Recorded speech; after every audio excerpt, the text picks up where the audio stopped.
T20 म्हटलं की batsman dominating खेळ असतो. मात्र काल जी आर विरुद्ध SRH मॅच झाली त्यामध्ये एका बॉलरने कमाल केली. नागपूरकर हा बॉलर आहे.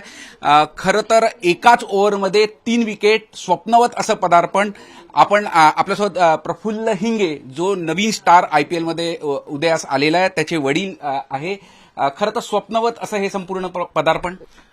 नक्कीच नक्कीच स्वप्नवत आणि एक गोल्डन चान्स ज्याला मिळतो आणि त्याच्या गोल्डन चान्सचं जे सोन्यामध्ये डायमंडमध्ये रूपांतर करतो आपण त्याला, गोल्ड टू डायमंड, ते काल त्यांनी स्वप्न पूर्ण केलं त्याचं आणि सर्व फॅमिलीचं, तसेच नागपूरकरांचं आणि विदर्भकरांचं. तर अशीच तो आपली काय म्हणते बा कामगिरी दिवसेंदिवस समोर करत राहो, हे सर्वांच्या वतीने आणि माझ्या वतीने, माझ्या फॅमिलीच्या वतीने, त्यांच्या फ्रेंड सर्कलच्या वतीने मी त्याला शुभेच्छा देतो.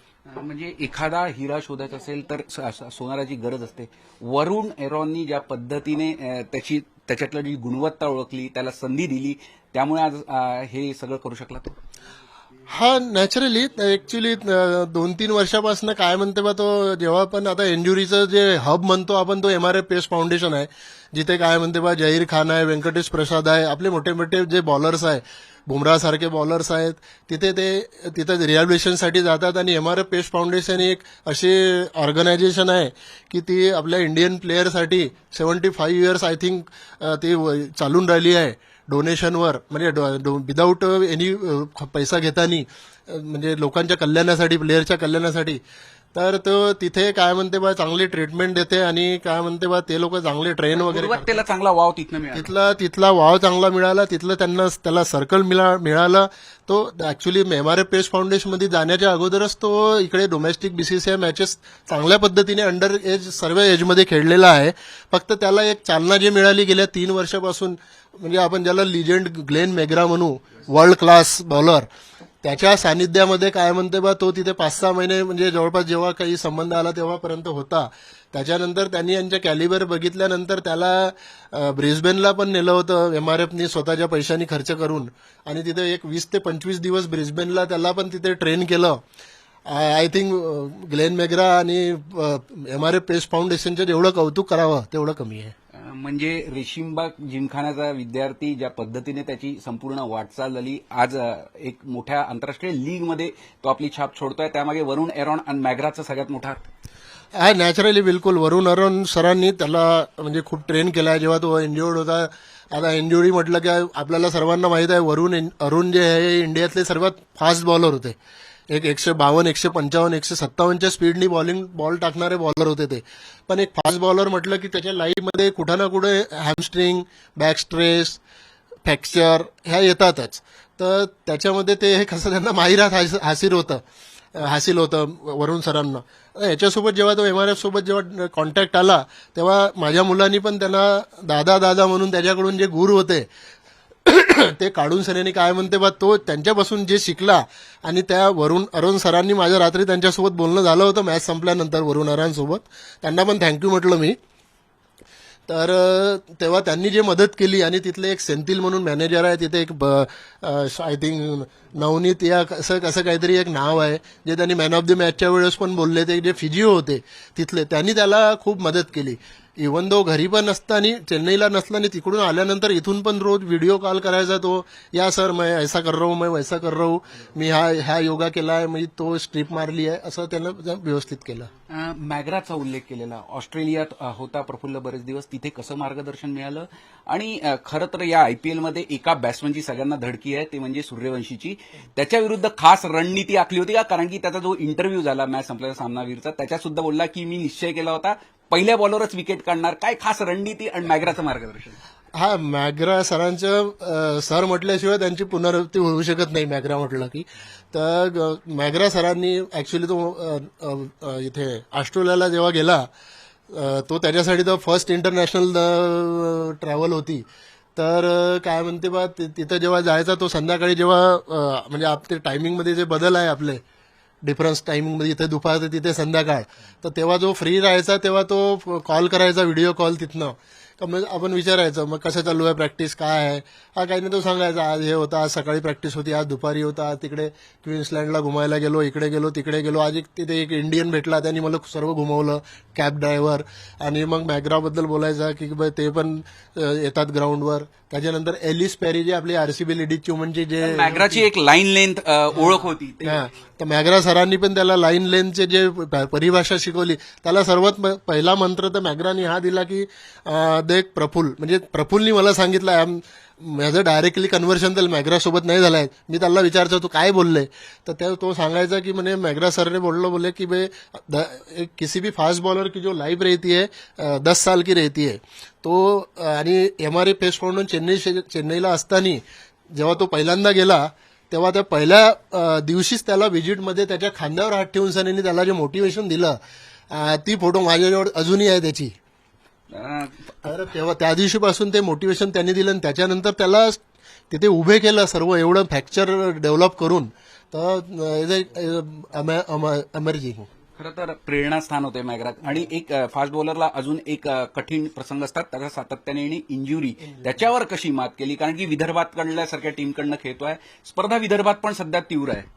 हा, इंजुरी रिकव्हर करणं हा सर्वात मोठा एक जो चॅलेंज आहे एखाद्या प्लेअरसाठी, जो मग ते फास्ट बॉलर असो की बॅट्समन असो की कुठल्याही प्रकारचा खेळणारा असो, तर त्याच्यासाठी त्यांना खूप करावं लागते. जिममध्ये जाणे, फिजिओकडे जाणे, रोज जेवढ्या आपल्या काही एक्सपर्ट डॉक्टर्स आहेत त्यांचेवाले, स्पोर्ट्सवाले, तर त्यांचे जे सांगणे आहे तसं त्यांचे योगा करणे, थेरपी करणे.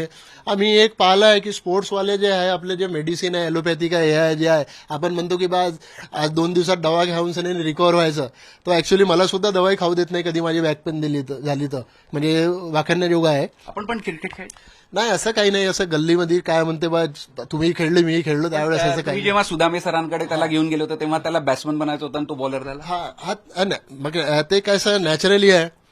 त्या जागेवर मी असतो लहानपणी, तुम्ही असते तर प्रत्येकाच्या लाईफमध्ये हे वाटतं की मैं बॅट्समन बनूंगा, मेरे को चौका छक्का मारना है. तर मी सर त्याला हेच म्हटलं की अरे बॅट्समन तो किसी को भी मारता है, बॅट्समन तो कोणालाही मारते, बॅट्समनला तेवढी ताकद नाही लागत, लेकिन बॉलिंग टाकायसाठी काय म्हणते बा जी ताकद लागते आणि बॉलिंगचे जे स्किल लागते, तो एक काम कर ना. जेव्हा आपण प्लेइंग इलेव्हनमध्ये खेळतो किंवा जेव्हा मॅच खेळतो, बॉलर राहते त्याला पण बॅटिंग मिळते. मग आपल्यामध्ये एक ऑलराऊंडरपणाचं स्किल आणणे हा बी एक गरजेचा आहे. फक्त बॅट्समन जर बनलं तर आपल्याला टीममध्ये कदाचित घेणार नाही. मग एक बॅट्समन म्हणूनच खेळावं लागेल किंवा बॉलर म्हणूनच खेळावं लागेल. तर तू थोडंसं 40% 30% बॅटिंगकडे लक्ष दे जेव्हा फ्री राहिला, आणि 75% बॉलिंगकडे लक्ष दे आणि एक फास्ट बॉलिंग कर. तर बस एवढं बोललो मी. तर त्या दिवसापासून त्यांनी जे कानामध्ये जे शब्द फास्ट बॉलिंगचा पकडला, that is the dream comes to yesterday. सगळ्यात महत्वाचं, प्रत्येकाला एक घरनंच प्रोत्साहन मिळत असतं, पण प्रफुल्लला एक प्रोत्साहन मिळालं त्याच्या बहिणीकडनं.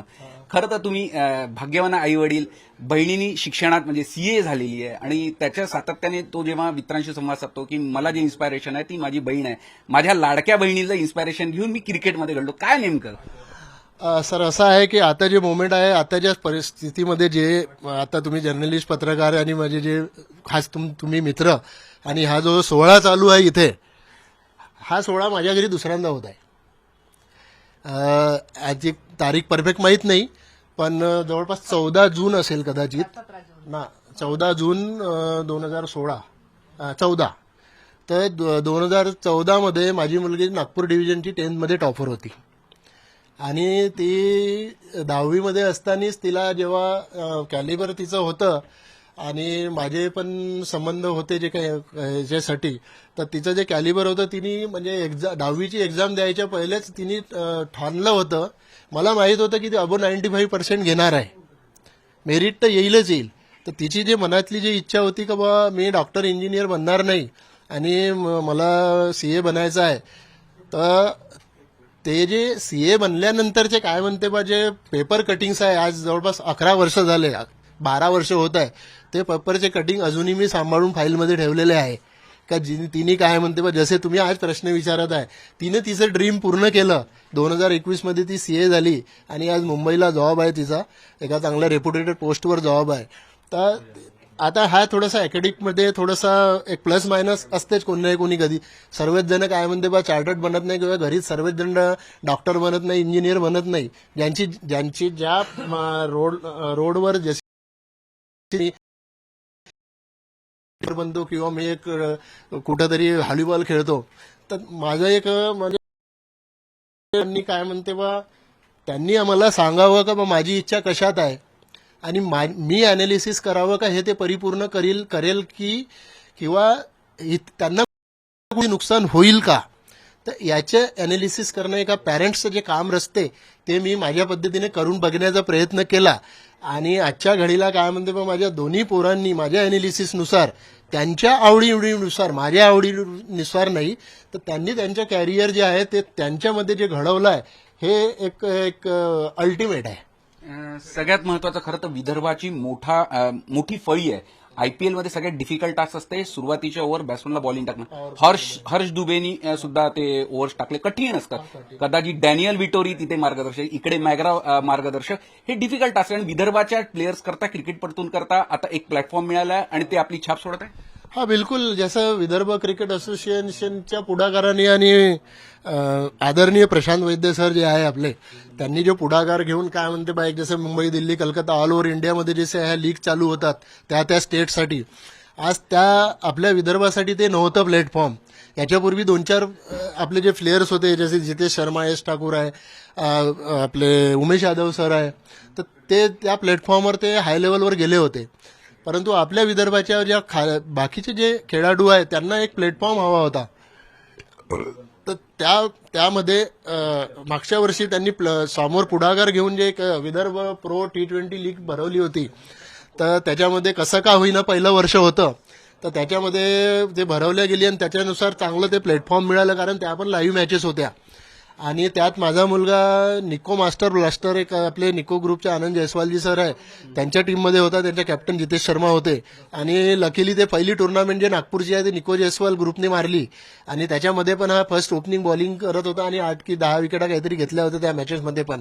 त्याची पण क्लिपिंग कुठेतरी कोणी बघितली असेल. तर प्रफुल्ल हिंगेचे वडील आपल्यासोबत आहे. खरं तर विदर्भाचे जे क्रिकेटपटू आहे ते देशांतर्गत क्रिकेटमध्ये आपली छाप सोडतच आहे, पण आयपीएल सारख्या आंतरराष्ट्रीय क्रिकेट लीगमध्ये सुद्धा त्यांची छाप सुटते आणि विदर्भाच्या पोट्ट्यांचीच कमाल संपूर्ण आयपीएलमध्ये दिसून येत आहे.